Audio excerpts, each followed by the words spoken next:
Fala galera, boa tarde, como vai?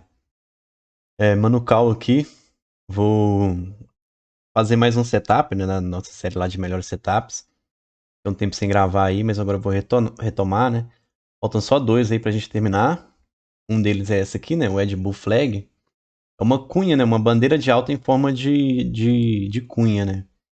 E aqui tem algumas coisas interessantes aqui pra gente levar em consideração, né? Então existem vários tipos de wedge, né? A minha preferida é a que acontece na média móvel de 20, quando o preço faz 3 puxadas de baixa e deixa uma boa barra de sinal de compra. Também uso como um setup de continuação de tendência, né? Vou realizando lucros em locais específicos, 2 para 1, ou se tiver alguma resistência prévia ali, você usa também, ou se for para traçar um movimento projetado, tipo perna 1, perna 2, você também usa. Então aqui tem esse exemplo, né? A primeira puxada da wedge, ela começou aqui, né? Uma, é, duas, e 3 puxadas, né? Teve até, eu gosto bastante quando tem esse overshooting aqui, né? Seria a ultrapassagem dessa linha de canal da cunha, né? A linha de baixo. E o preço vem, ultrapassa ela, né? E quando isso acontece, significa que por hora o preço foi longe demais, né? É um clímax de baixa. A maioria dos rompimentos dessas linhas de canais falham, então por isso que é bom quando isso acontece. Logo depois veio uma ótima barra de sinal, né, de compra, que foi essa aqui. Você compra acima dela, deixa o stop aqui no fundo e deixa rolar, né? Eu gosto de entrar nessa wedge porque ela me permite colocar o stop ali no fundo dela, né? Como eu vou mostrar ali na frente, geralmente se ela perde esse fundo, você deve considerar se o mercado tá mesmo ainda em tendência ou se já reverteu, né? Então, e tem outros exemplos mais interessantes. Tá. Também dá para usar a contagem de pernas do Allbrooks. H1 ou High 1 seria a primeira tentativa de retomada de tendência de alta. E H3 seria equivalente a comprar na retomada de alta após o fundo da wedge. O stop ficaria no fundo da wedge. Então a gente chama de H1, tá vendo? O mercado dele corrigiu aqui, né? E essa aqui foi a primeira tentativa de retomar a tendência. Então foi uma H1, né? Só que falhou, né? Quando foi abaixo aqui dessa barra, falhou a H1. Mas aí teve mais uma tentativa de retomada, né? Foi acima dessa barra. E essa foi a H2. A segunda tentativa de retomada aqui. Mas a H2 falhou, né? Quando perdeu a mínima dessa barra.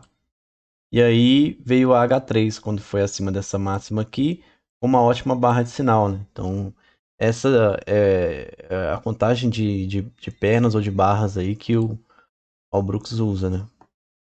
Os meus setups são baseados nos setups dele, né? De operação aqui do livro dele. Então, no caso da perda do fundo da wedge, vale a pena reavaliar se o mercado está entrando em uma tendência de baixa. Essa é uma das vantagens da contagem de pernas do All Brooks. Então, se você está contando as pernas, né? Por exemplo, aqui começou a correção, quando foi abaixo dessa mínima aqui. Aqui foi H1, né? Foi acima dessa máxima, primeira tentativa de retomada. Falhou quando foi abaixo dessa mínima aqui, né? Ou seja, perdeu a mínima, continuou a correção. Então aqui foi a H2, né? Essa aqui, quando foi acima dessa máxima. Também falhou, né? Quando perdeu a mínima aqui. A correção continuou. E aqui teve a H3, que foi a terceira entrada aqui, né? No fundo dessa wedge. Só que ela não teve continuidade da tendência, né? Ela fez uma correção lateral aqui e perdeu o fundo dessa wedge, né? Então, se a tendência fosse forte mesmo, isso não iria acontecer, né? Então aqui você já começa a reavaliar se o mercado está mesmo em tendência ou se ele está numa correção maior, mais demorada, mais profunda, que no caso aqui foi uma reversão dessa tendência de alta, né? O Ibov vinha de um clímax aqui e, e aí fez essa correção. Então essa que é a vantagem de você saber contar fazer essas análises de perna, né? Então, quando o mercado fez essa H3 aqui, foi até uma boa barra de continuação, né? A barra de sinal que não foi muito forte. Depois perdeu essa mínima aqui, coisa que não era para acontecer se o mercado tivesse com urgência, né? Como, caralho, como aconteceu ali para cima. Aí perdeu a mínima, mesmo assim tentou retomar, né? Fiz uma H4. Essa aqui foi a H4, né? Aqui falhou a H3. Essa aqui foi mais uma tentativa de retomada, né? Foi acima dessa barra, H4. Falhou também, né? E aí eu gosto de contar até H3, no máximo até H4, né? Depois disso eu já começo a considerar se o mercado não tá num endless pullback, né? Que a gente chama um pullback sem fim, né? Ele começou a corrigir ali, e aí esperaram a retomada na média móvel, não teve força para ir, aí rompeu abaixo da média móvel, ficou um tempo abaixo da média móvel, foi acima, aí falhou em se manter acima, voltou para baixo. Então, se você já começa aqui nessa nessa parte aqui, ó, se você fizer essa contagem de pernas, aqui você já pararia de tentar, depois que perdeu aqui ou esse fundo, ou não deu continuidade aqui, né? Você já pararia de contar, de ficar apostando a favor da tendência, né? Então você evitaria de comprar aqui, tentar comprar aqui, apostando num fundinho duplo, tentar comprar aqui acima da média móvel, você evitaria isso aí, né? E aqui foi um exemplo perfeito, né? Porque é que é uma tentativa de retomada H1, por exemplo, falha quando a barra seguinte vai abaixo da barra H1. E aí a próxima barra que vai acima da máxima da barra anterior é considerada H2. A vantagem às vezes nem sempre é clara, pois é interpretativa. Então aqui mais um belo exemplo, né? Esse aqui eu coloquei bastante exemplo para mais fácil de entender. Essa foi H1, né? Falhou aqui. Aí teve H2, foi acima dessa barra. Segunda tentativa de retomar, tá vendo? Primeira tentativa, falhou. Segunda tentativa, falhou também. E aí veio uma H3, né?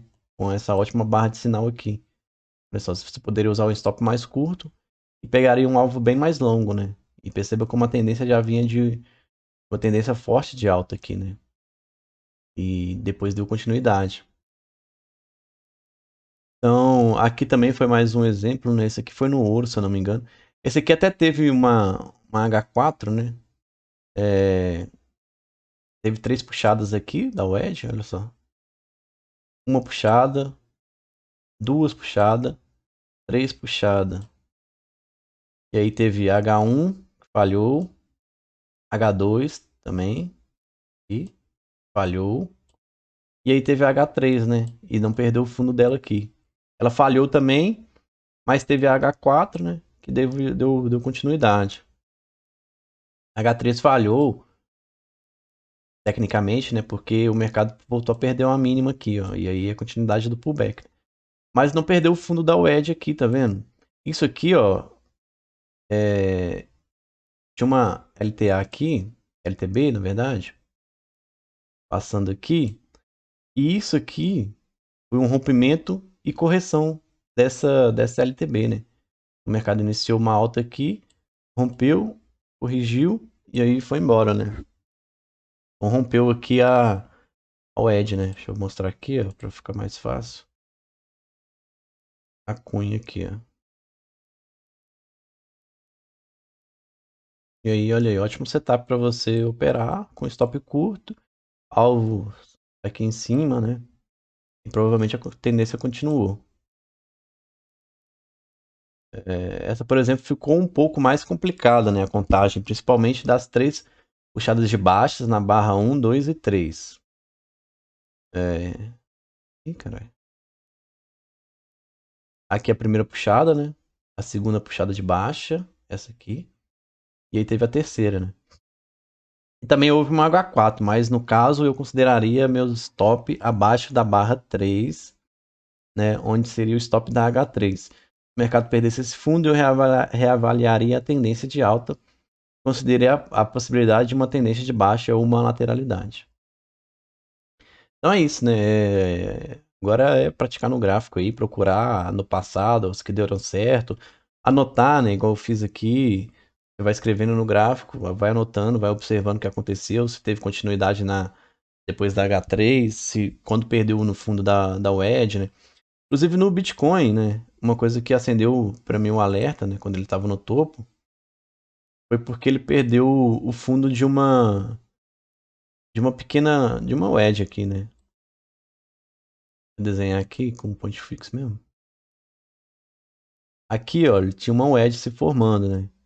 Eu até fiz um post lá falando que se perdesse esse fundo aqui, provavelmente haveria bastante stop e o mercado ia projetar um movimento aqui para baixo nos 42 mil, né? Foi onde ele buscou. E aqui eu vi que realmente não ia ter continuidade da tendência dessa perna de alta aqui, né? Era até um bom setup, porque foi na LTA. E mais perdeu o fundo dessa wedge aqui e reverteu a tendência, né? Foi para a tendência de baixa. Também tem um caso aqui na XMR. Cadê aqui? Mas aí foi o inverso, né? Do que o setup que eu vou mostrar no próximo vídeo. O mercado rompeu para cima uma wedge, uma cunha, né? Essa não foi na média também, né? Como eu expliquei no setup, mas é válido para operar, né? Rompeu para cima e aí iniciou, né? Uma tendência de alta. Provavelmente acionando o stop também de quem vendeu. E agora o Bitcoin está fazendo uma wedge tendente também, né? Se a gente for olhar aqui, ó, mais detalhe aqui. Fazendo essa wedge aqui, né? Então se perder, tem alvos aqui para baixo para buscar, né? Acompanhem lá no nosso Discord, que aí a gente vai estar falando lá sobre isso. Então é isso aí, o próximo é o último setup, é a wedge Bear Flag, né? O contrário dessa. E valeu aí pela atenção. Se você gostou, deixa o like, né? Se inscreva aí no canal. Volta lá na playlist lá, né? Que tem mais vídeos lá de mais setups, para quem não viu. E é isso aí. Valeu. Obrigado.